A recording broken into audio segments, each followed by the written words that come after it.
Today I'm showing you my version of sesame crackers. They are super crunchy and delicious and so easy to make. You can make them savory or sweet. They're perfect for dipping, so you can have them as an appetizer or snack. To make this, all you really need is some flour, oil, and sesame seeds. Welcome back. My name is Daniel, a home cook who's passionate about food, here to show you simplified recipes that are easy to follow using common ingredients. Be sure to stay till the end where I give you suggestions on how to customize these sesame crackers to your liking. So let's get into it. Start by putting 1 cup of all-purpose flour into a bowl and add 3/4 teaspoon of salt, half a teaspoon of granulated sugar, and 40 grams or about 1/3 cup of sesame seeds and mix it together. You can use all white or all black sesame if you wish. Increase the sugar to 1 tablespoon and reduce the salt to half a teaspoon for a sweet version. Next, add 4 teaspoons of vegetable oil and stir it in briefly.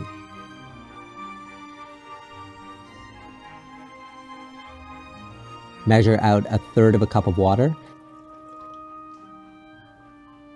and pour in most of it into the flour, leaving a little behind just in case. It's important when making dough to add water in gradually in case you don't need all of it for the dough to come together. Keep stirring while also making sure to scrape down the sides of the bowl to get all the flour incorporated. Stir until it forms a shaggy dough. And at that stage, you can bring it together with your hands by squeezing the pieces so they clump together. I found it a little dry still, so I used up the rest of the water here. It might be a little stiff at first, but keep pressing the dough together with the palm of your hand and it will eventually form into a ball, leaving you a clean bowl. That is what we want. Sprinkle a little flour on a clean surface and begin kneading the dough with both palms of your hands in a consistent motion back and forth like so for a few minutes. It will start to soften up as the gluten develops and eventually be elastic and spring back like this.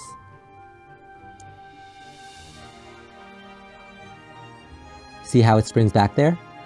This is when you know the dough is ready. Form it into a rough log shape and divide the dough into 2 pieces. With the second batch, I'll be showing you how to make a rosemary garlic version of these crackers later. Be sure to cover it with a damp towel to keep it from drying out. For the basic plain version, flatten it down with your hand and roll it out using a rolling pin to as thin as you possibly can. You'll find that the dough springs back a little when you first roll it. That's normal. Also, don't worry about the sesame getting crushed. This actually helps release its flavor into the crackers. Once you can no longer roll it out, transfer the dough to a baking sheet lined with parchment paper. This is how thin they should be at the very least.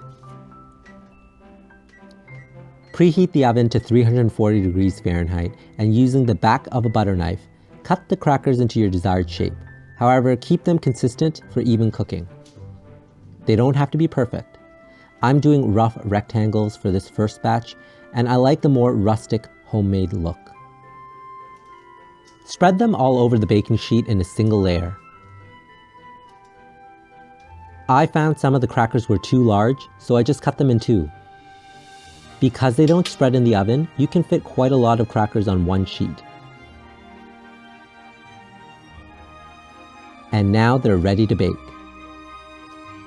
Bake at 340 degrees Fahrenheit for 18 to 20 minutes, keeping a close eye on them and rotate the sheet halfway through if one side browns faster than the other.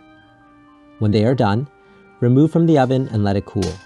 It should look lightly golden brown on the edges and bottom. With the second batch, I added half a teaspoon of garlic powder and 1 teaspoon of dried rosemary. Press and knead it in, being very careful not to prick yourself on the dried rosemary. If any of the seasonings fall out, just press and fold it back into the dough like so. And that is how easy it is to add whatever flavors you want into the crackers. The remaining steps are the exact same to what we did before. Roll the dough out thin, cut it into desired shapes. I did squares this time. Spread them on the sheet and bake them at 340 degrees Fahrenheit.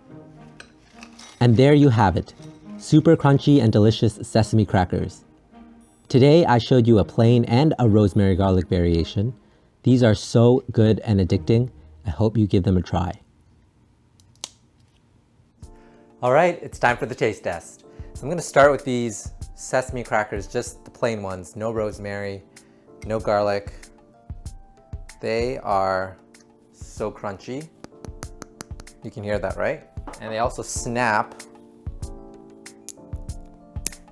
Hear that? All right, I'm gonna take a bite.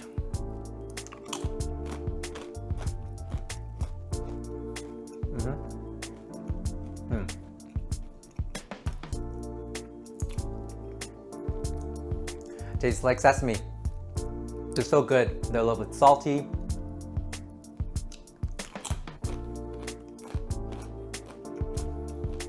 I wish I had something to dip them in because they would be perfect for dipping. They're so easy to make.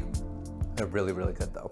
Okay, I'm really excited about this one because I kind of made this on the fly. These are the rosemary garlic ones. So let's go with this one. All right. So just letting you know, the oven smelled of rosemary as it was baking, and it was so delicious. Let's give this one a taste. Oh.